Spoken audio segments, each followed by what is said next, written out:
O'zbekiston Respublikasi Prezidentining 2025-yil 5-maydagi iqtidorli mutaxassislarning xorijda ta'lim olishini qo'llab-quvvatlash, ularda kasbiy ko'nikmalarni rivojlantirish va rag'batlantirishga oid qo'shimcha chora-tadbirlar to'g'risidagi farmoni xorijda ilm olayotgan yoshlar uchun chinakam keng imkoniyatlar yaratadi.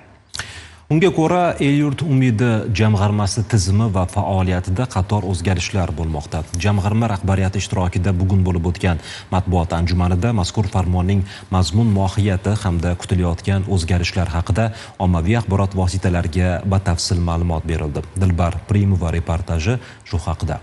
Endi xorijda o'qish va malaka oshirish yanada osonlashadi. Bu sohadagi yirik yangiliklardan biri El-yurt umidi jamg'armasining O'zbekiston Respublikasi Prezidenti huzuridagi istiqbolli kadrlarni tayyorlash bo'yicha tashkilot sifatida qayta tashkil etilgani. Bu o'zgarish faqat nomda emas, amaliyotda ham sezilarli yangiliklarni olib keldi. Birinchi navbatda endi strategik muhim sohalarda faoliyat yuritayotgan mutaxassislar xorijda 1 oydan 6 oygacha bo'lgan stajirovkalarni o'tash imkoniyatiga ega bo'ladi. Shuningdek, bir qancha yoshlar El-yurt umidi stipendiyasini tanlovsiz qo'lga kiritishlari mumkin. Jumladan, top 300 talikka kiritilgan xorijiy oliy ta'lim va ilmiy tadqiqot muassasalariga to'liq grant asosida qabul qilinganlarning transport va turar joy xarajatlari hech qanday tanlovlarsiz qoplab beriladi. Prezident ijod va ixtisoslashtirilgan maktab bitiruvchilari top 20 talik universitetga kirib kamida 50% grant olgan bo'lsa, ular ham tanlovsiz stipendiyaga ega bo'ladi. Shaffof, adolatli bo'lib o'tish uchun biz to'liqligicha onlayn platformalar orqali murojaatlarni qabul qilamiz va bu platformamiz demak MyGov tizimiga ulangan bo'ladi. Bu yanada osonlashtirish, yanada ortiqcha hujjatlarni talab qilmasligi uchun va barcha hujjatlar o'sha onlayn tartibda qabul qilinishiga imkoniyat yaratilishi uchun.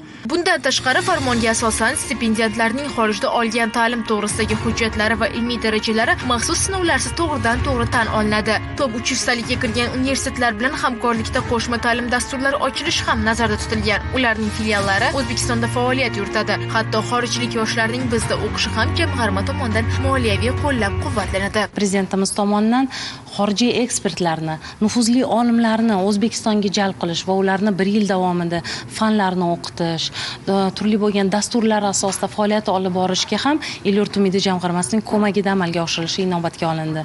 Biz bilamizki, ko'p universitetlarimiz shunga muhtoj. Ular magistraturada qo'shma dasturlar ochish istagini bildiradi, qo'shma kelishuvlar qiladi, ammo ba'zi bir paytlarda ularda moliyaviy ko'mak yetishmaydi. Shu nuqtai nazardan El-yurt umidi jamg'armasi bularga ko'maklashadi va moliyalashtirishga yordam beradi.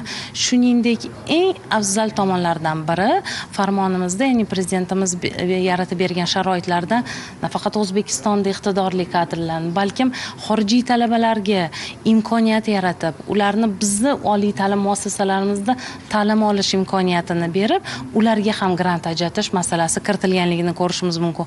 Biz bunda o'zbek tilini, madaniyatini dunyoga tanishdi, dunyoda yoyishga bizga yordam beradi va albatta bu dunyoda O'zbekiston ta'lim standartlariga, demak, bu yoshlarni jalb qilish uchun imkoniyat va sharoitdir. Ota-onalar uchun ham yangilik bor. Jumladan, endi stipendiyatlarning ota-onalari yoki ularning o'rnini bosuvchi shaxslar ishtirokida maxsus ota-onalar kengashi tashkil qilinadi. Bu orqali ular farzandlarining ta'lim jarayonida bevosita ishtirok etishlari va qo'llab-quvvatlashi mumkin. Eng asosiy mazmun mohiyat shundan iboratki, endi ota-onalar kengashi tuziladi jamg'arma huzurida.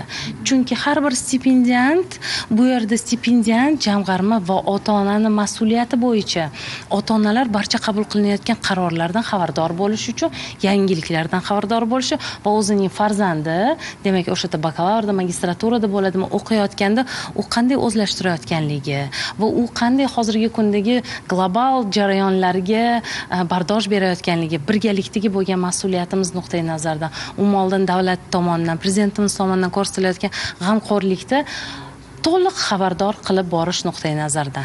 Dilbar Primova, Farruxot Posarov, Abdulloh Sultonxo'jayev, Zamon informatsion dasturi uchun.